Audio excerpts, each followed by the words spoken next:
L'introduction d'un travail conjoint des soins somatiques en santé mentale est un avancement récent. Cette coopération est fondamentale et permet de partager deux visions complémentaires dans la prise en charge de la personne. La charte de partenariat entre médecine générale et psychiatrie de secteur a été présentée le jeudi 17 mars dans le cadre des semaines d'information sur la santé mentale. Son objectif, assurer une meilleure coordination des soins pour les patients vivant avec des troubles psychiques. L'idée aujourd'hui, c'est de se créer un maillage plus concret avec les médecins généralistes parce que finalement aujourd'hui la psychiatrie, c'est 20% de la prise en charge à l'hôpital et 80% en ambulatoire. La charte s'accorde sur 8 points à améliorer.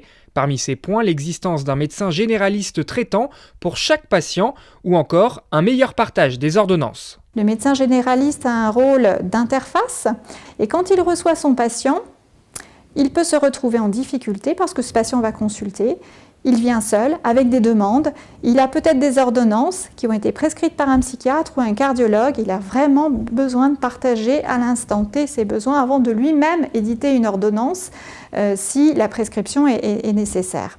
Donc le partage des ordonnances, cette donnée-là, tout comme le partage des antécédents psychiatriques et somatiques, ces comorbidités somatiques et psychiatriques, ça alimentera nos outils de liaison dans la communication attendue par les généralistes et par les psychiatres. Toujours en matière de prise en charge somatique, plusieurs témoignages ont mis en lumière les initiatives menées aujourd'hui sur le département.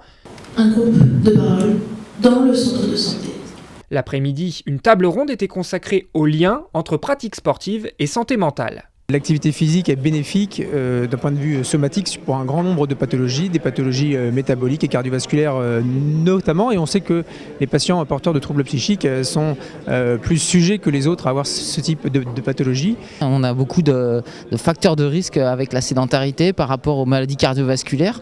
La sédentarité, c'est je sors pas de chez moi, donc le lien à la santé mentale, c'est le lien social, l'activité physique contre l'isolement.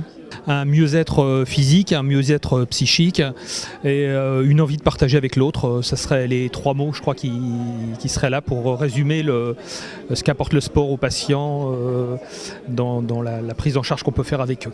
De son côté, le département de la Seine-Saint-Denis va créer un pôle sport handicap pour répondre aux attentes des acteurs locaux. On a un projet de création sur le site départemental de la Motte de Bobigny, de créer un pôle sport qui permettrait la pratique partagée du sport pour les personnes valides et en situation de handicap, notamment pour les personnes ayant un handicap psychique. Cette journée de débat aura permis de rassembler les différents professionnels de la santé, du social et du sport et les représentants des familles.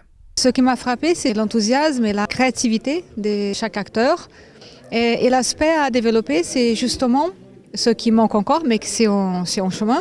C'est l'articulation entre l'intérieur de l'hôpital, ce qui est fait à l'intérieur, qui est passionnant et très riche, avec ce qui est fait à l'extérieur, et aussi les services sociaux et médico-sociaux. Et ce que je retiens de positif, c'est surtout l'envie que ça donne. En fait, on sort boosté. Voilà.